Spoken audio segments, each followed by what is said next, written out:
अब दूसरा है आपकी ये पीयूष ग्रंथि। पीयूष ग्रंथि के अंदर सिर्फ काम की बातें याद रखनी है, डायरेक्ट कोई ज़्यादा माथापौड़ी नहीं करनी है। कि सबसे पहला पूछ लिया कि किस तरह का दिखती है ये, तो ये मटर के दाने के जैसे दिखती है, ठीक है।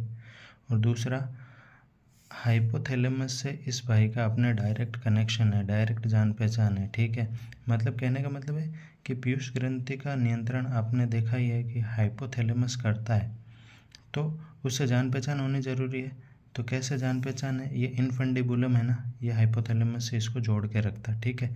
अब अगली बात इसमें याद रखने की है कि एक गर्त होता है, गर्त अपनी स्फिनोइड अस्थि होती है माथे के अंदर भोगने में, उसमें एक सेला टर्सिका नाम की एक गुफा होती है, उसके अंदर ये छुपी हुई रहती है, गुलाबी रंग की होती है, ठीक है।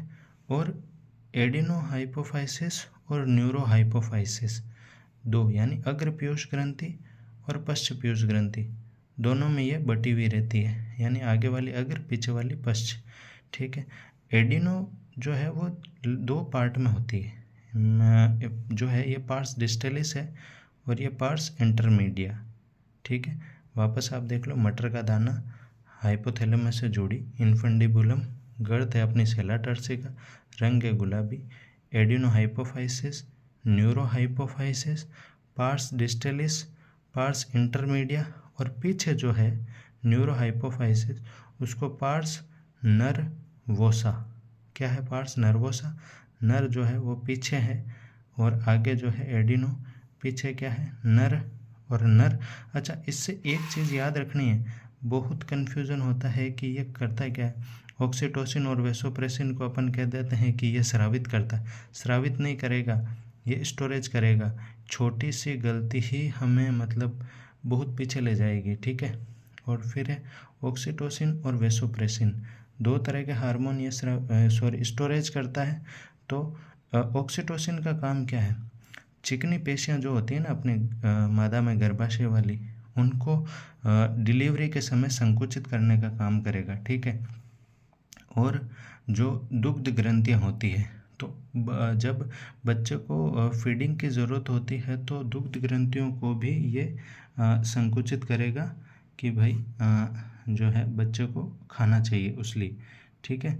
और जो है वेसोप्रेसिन तो एडीएच का श्रावण कर ही रहा है। एडीएच ये पिछली बार जो मैंने 2021 वाला दिया था ना, शायद हाँ 2021 या 22 के समथिंग वो था मेरा एग्ज़ाम, तो उसमें ये आया था एडीएच, ठीक है।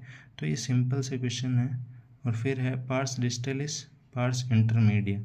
पार्स डिस्टलिस में क्या है, ये ग्रोथ हार्मोन है, ये मेमोट्रोपिन है, सिंपल सी चीज़ें हैं।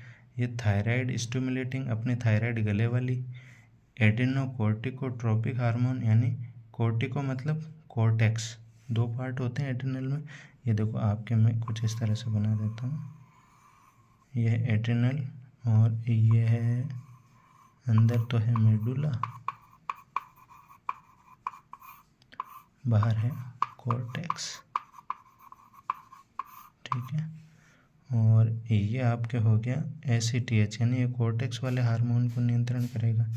फिर ये है ल्यूटिनाइजिंग हार्मोन और ये है फॉलिकुलर स्टिमुलेटिंग हार्मोन। फॉलिकुलर, ये शब्द बना है फॉलिकल, ठीक है, फॉलिकल। स्लाइड छोटी पड़ रही है, सारा सब कुछ इसमें नहीं आएगा, नेक्स्ट स्लाइड में बता दूंगा मैं जब भी